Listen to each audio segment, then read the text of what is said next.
Hey, good morning, guys. Back with another episode of Ask the Farmer. I think this is episode number 9. Back in the shop. It's almost that time of year. Harvest is almost upon us. Got our new to us corn head in here. Getting the last few things buttoned up on it. You can see out the door. Got cotton picker. We got it out of the shop. Got 2 more parts to install on it, and then I think all of our equipment is ready for harvest 2021. At least I hope so. Hope we don't have any problems. So anyway, corn is drying down, getting almost there. So we're probably down to our last couple episodes of Ask the Farmer until after harvest season is over with. As always, if you got any questions about us personally, our farm, uh, agriculture in general, maybe something you see happening on farms in your area, something you see on the news, be sure to drop a question in the comments below, and I promise at some point I'll get to it. I really enjoy doing these videos, and I don't plan to stop anytime soon. So we'll kind of use these videos to kind of fill in the gaps of when we have a little bit of dead, slow, or boring stuff happening on our live farming videos. So anyway, enough talking about that. Let's get to what y'all come here to watch. Let's get to the question. First question is from Archie McCain. He asks, when calculating profits for landlords and taxes, how do you handle non-cash expenses and shared expenses? Does having many landlords and having to spread out non-cash expenses lead to arguments with landlords? Archie, I'm not exactly sure what exactly you're asking with this question or where you're going with it, but I'll just try to give you an overview of how I treat our land rental agreements. I've done a video in the past. It's called "Landlords Got to Get Paid Too," where I kind of explain our rental agreement with our landlords. You know, we only own about 22% of the acres that we actually farm. The rest of our acres we have to rent from other landowners, and we have several different types of agreements with them. First one that everybody's familiar with is the cash rent agreement. You know, for a fixed dollar amount per acre per year, I rent the ground from them. I'm responsible for all the expenses, and I keep all of the income off of that land. And in return, the landlord gets so many dollars per acre every single year. It's very easy, very straightforward. Landlord knows exactly what his income is going to be every year. So very, very simple. The second type of agreement that we have is an 80-20 lease, 80%, 20%, whereas I'm responsible for 100% of all inputs on the farm, putting the crop in. And in return, I get to keep 80% of the income, and the landlord receives 20% of the income, but the landlord's not responsible for any expenses. A little bit more complex than cash rent. The landowner's income can fluctuate up or down year to year, but they are sharing in more of the risk. And generally, as long as we got decent prices, decent yields, the landlord will receive more money off that type of agreement than they will the cash rent agreement, because they're accepting more of the risk of production. And then the other type of lease agreement that we do is a third, 2/3, whereas I keep 2/3 of all income off the land. Landlord gets a third of the income off of the land. I'm responsible for at least 2/3 of all inputs, and then the landowner is responsible for a third of some of the inputs like fertilizer, lime, fungicide, insecticides. Not responsible for herbicides. Not responsible for seed cost. You know, those landlords typically get the most money because they're sharing in a lot more of the risk. Not only are they sharing in the risk of the actual production off the ground, they're sharing in the risk of some of the inputs. But generally speaking, those landlords will make the most money, but they deserve to make the most money because they're willing to accept more risk of the production off their land. So to get to your question, maybe I look at business a different way than maybe what you're used to, but things like equipment depreciation, liability insurance, labor, all that kind of stuff. I mean, that's wholly on me. Kelly and I are the ones that own the business. You know, all of those expenses, what I call overhead expenses, I mean, they're 100% my expenses, and they're expenses associated with the business. The landowner doesn't have anything to do with that and is not responsible for that and shouldn't be responsible for it because the landowner does not own in the business. Those are just the cost of having a farm. The other expenses that some of the landlords are responsible for, fertilizer, lime, insecticides. There's really no disagreement on that. Maybe if I had some landowners who thought that maybe they should actually be working the ground or something, they might want to have more inputs about maybe the rates of fertilizer I'm using or the types of seed that I'm using. But that's not anything I've ever had a problem with. I've never had landlords come to me and say, I want this crop planted on my farm this year. I've been doing business with most of my current landlords long enough that they understand and they trust me that I'm going to do what's right for their farm, and but not only for that year, long term. I've explained in past videos, I don't chase crop prices. I don't go whole hog in one crop trying to chase a good price. I stick to a pretty strict rotation. And in some cases, that means that in a particular year, a landlord, if it's that year in a rotation, I might have a crop on him that either doesn't perform because of the weather or the price might dip down. But then the next year, I'm liable to have another crop on him that might have the high price, might have the best yield for the year. So he really kind of tends to average out. I have had landlords tell me that they don't want a specific crop planted on their farm ever, or they might not want a specific crop planted on their farm in a certain area ever, and I'll respect their wishes. I've got one landlord who has health problems, and some of the defoliants we use on cotton really flares up her health problems, and for that reason she doesn't want cotton on her farm. I totally get that and understand that. There's no argument for me on that. I've got other landlords that live on their farm, and where their house is, it's surrounded by the fields. And one year I planted corn on those fields surrounding their house, and their house was like an oven all summer long because the corn blocked any kind of airflow to their house. And they said they would rather me not plant corn on those fields right there around their house. Again, no problem. I respect that. Generally, I've had a couple of arguments with landlords, but it's been over matters of what we thought was best for water flow. One former landlord thought he knew more than I did about how water should flow off of a farm, and we had a pretty heated discussion over that. But in general, I've got a great relationship with all my landlords. I respect all of them. I feel blessed that they trust me to take care of their land, and I do my best to work with them and listen to any concerns that they might have. But as far as money, arguing over money, I can't remember any problems I've had with landlords in the past where we've had an argument over money, because one of my goals on my farm when I'm dealing with my landlords is to be as transparent as possible. There's no argument when it comes to cash rent because that's fixed. But, for landlords that share in the income or share in the expenses, I provide extremely detailed reporting in all of my reports to them. I show them exactly what their farm made. I explain exactly how we came to the price that they're getting paid. I give them updates throughout the year. I show them every product that we applied, the cost of that product, the rate that we applied.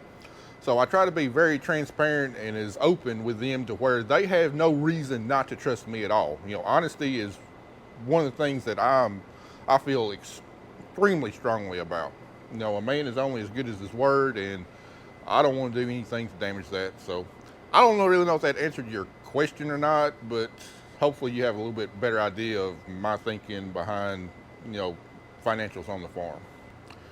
Next question is from Neil Botts. He says, Matt, you're a numbers guy. Talk about the economics of planting grain and how many years of this practice does it take to become profitable on a farming operation? Well, Neil, that's a great question, and actually that's a question that I've been trying to figure out the answer to for quite a few years. We started planting green in 2015, and we've done it ever since. But the problem that I'm having with the numbers making it work is that we've not had a bad growing season since 2012. And all of the stuff I do with cover crops and planting green, trying to rebuild our soil, all of that stuff is geared towards mitigating the damage that we will have during a severe drought, a super hot summer, where crops are really under a lot of stress. And we just haven't seen that since I started planting green. We've had a couple of dry spells, we've had a couple of hot spells, but nothing that really, really adversely affects the crop. The closest I can come to is last year, 2020, here in Crockett County, we got really dry, whereas we caught an extra inch rain in Madison County, and my corn suffered for it. My corn didn't suffer as much as it should have. On the thin hillsides, our corn was not yielding all that great, yielding about 120 bushels or so because it just flat ran out of water. I think it held on a lot longer than it would have under no-till or conventional till conditions, but it still did run out of water. But as soon as we got off those hillsides and got down into something with some decent topsoil, my yields went through the roof. I'm talking about, I might be averaging 110, 120 up on a thin knoll part of the field, but then drop off in the flat, and yield monitor jump up to 230, 250 bushels per acre. So that showed me that, even though it got dry, what I've done to the soil has improved it enough to where we still had great yields in those spots of the fields. But we're not far enough along in the game to drought-proof our thinner soils. We still got more work to do. And that's not something that all of a sudden one year, you snap your fingers and everything's where it should be. This is an ongoing goal of mine, and it will be the rest of my career.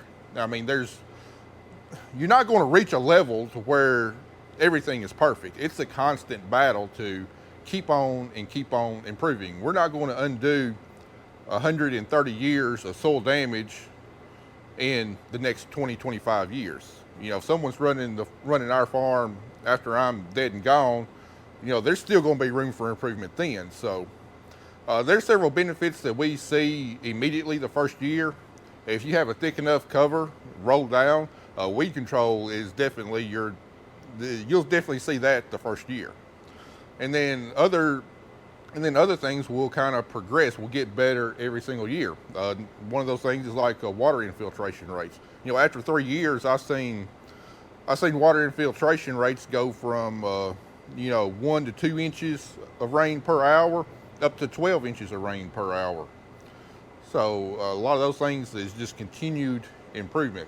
Building organic matter, improving the fertility of the soil. All that stuff is gradual, and it happens slowly, and it happens over time. But going back to the actual economics, the first year, I was able to cut my herbicide cost in half on cotton because the cover crops provided that good of a weed control. We eliminated the burn down pass, in the spring. That saved us $8, $9, $10 an acre. And then we were able to use less residuals, which saved another probably $20, $25 an acre. And we were able to eliminate another post-emergent herbicide pass, which probably another $10, $15 an acre. So anyway, I was able to reduce my herbicide cost from the previous year from about $80 an acre down to $40 an acre.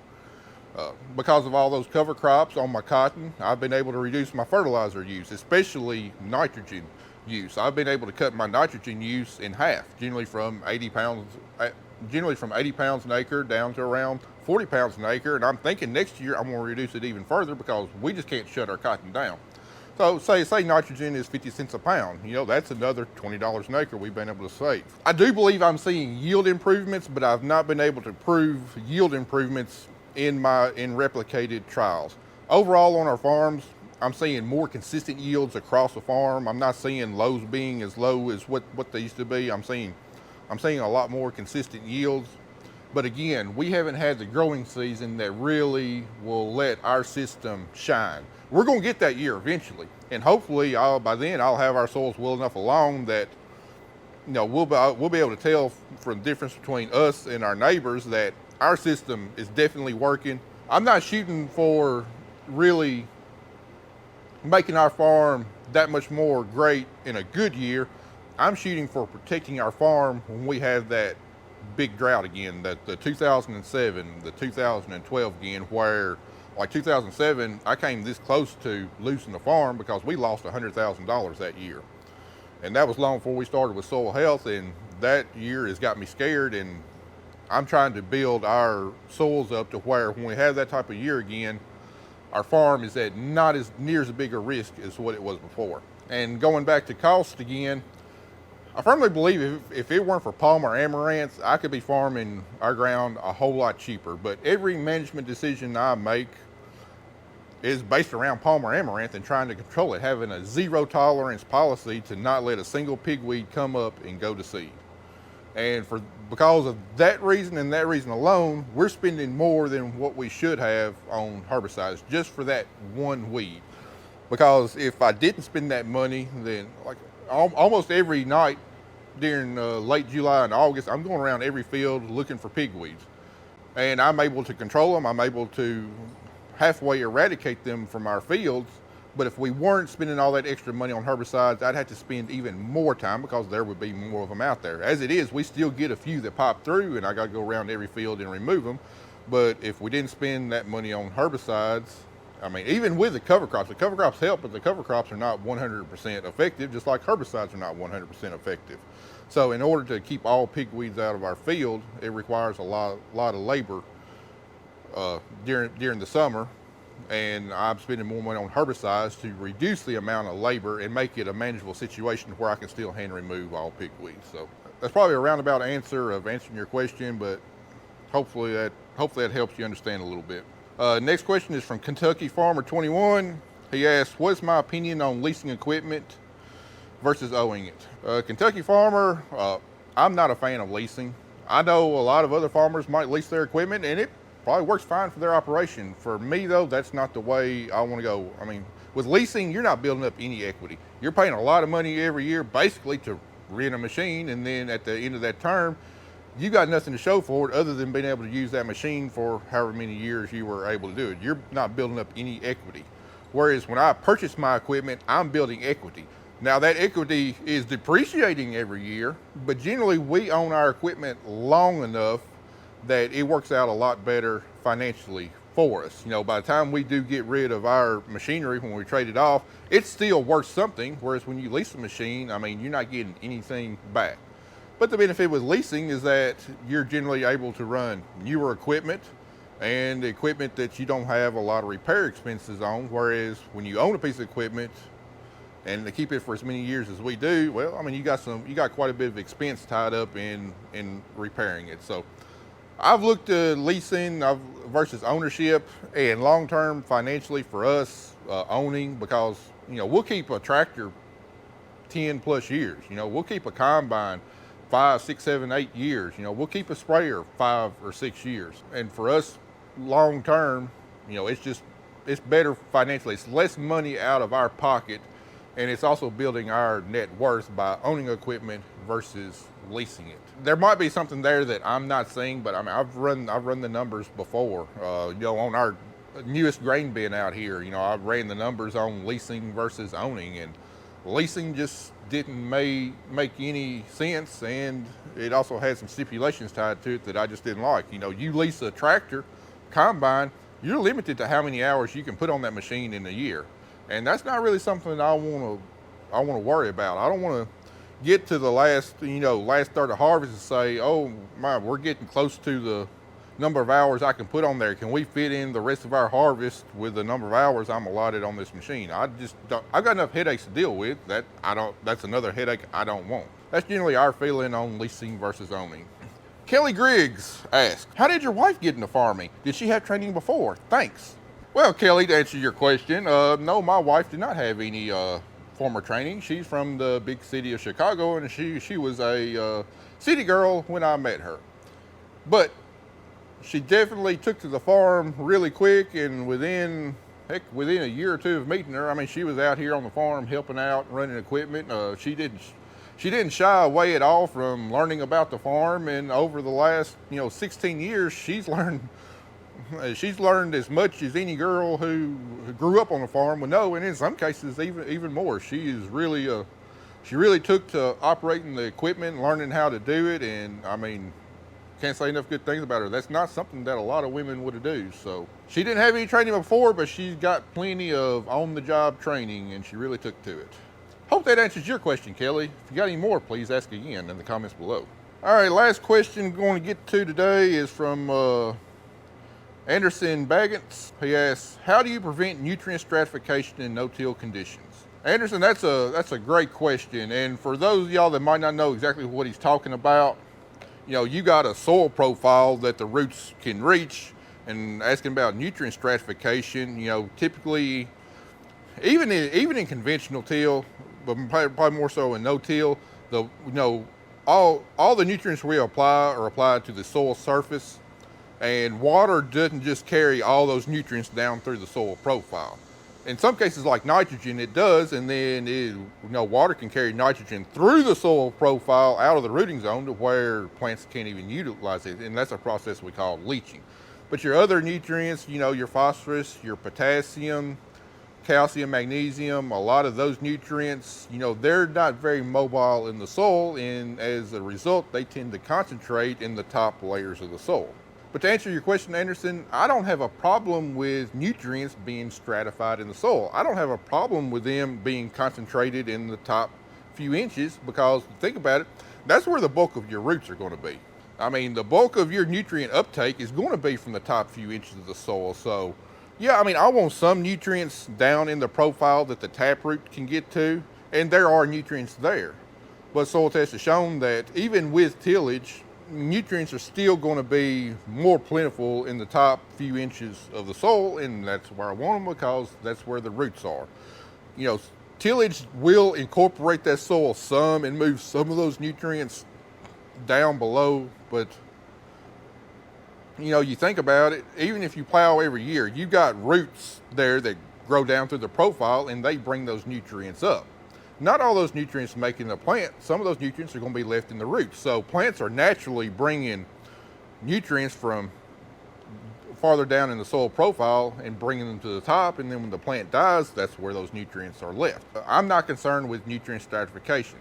Where nutrient stratification could potentially hurt you is if you get into a drought. There's no moisture in that top few inches of the soil, and the plant's having to depend on nutrients from farther down in the soil where there's a little bit of moisture, because nutrients can only be taken in through the plant through moisture that it pulls in through the roots. So in those types of years, you would want to have a greater concentration of nutrients farther down in the soil, but here with our climate, we typically don't see those types of years very often at all, and generally year in, year out, or we have enough moisture that nutrient take up into the plant is not really a concern. You get in other climates, drier climates, it may be more of a concern, but for us, it's not.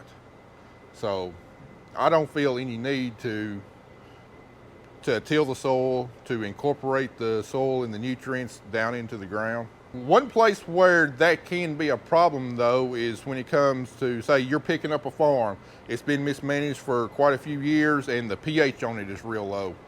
In that case, a tillage pass, probably with a chisel plow, some kind of vertical tillage, would really be beneficial to you to get that lime incorporated down in the soil and to more quickly address the pH problem that you have. Whereas when you apply lime on the soil, gradually it will drift down. But if you got severe pH problems, like I've picked up a farm before that had a 4.6 pH, very acidic soil. But in that case, a tillage pass would have helped correct the pH quicker, but it was a very steep rolling farm that would have had a whole lot of erosion if I'd plowed it in the ground. So, it took me 3 or 4 years to get the pH better on it. Whereas if I'd done a tillage pass, it might have only taken 1 or 2 years.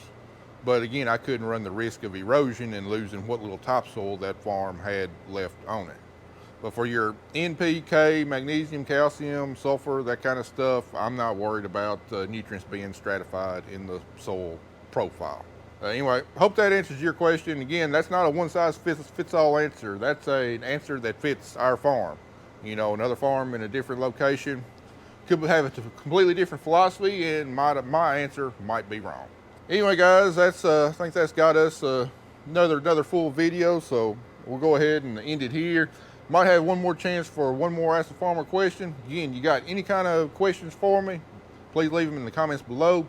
I'll get to them at some point, I promise. Might be this winter before I get back to doing these types of videos, but I will get back to them. As always, guys, thanks for watching, and stay tuned. We're going to get this corn head cranked up here real soon. Start bringing some of that yellow gold into the bins. See y'all later.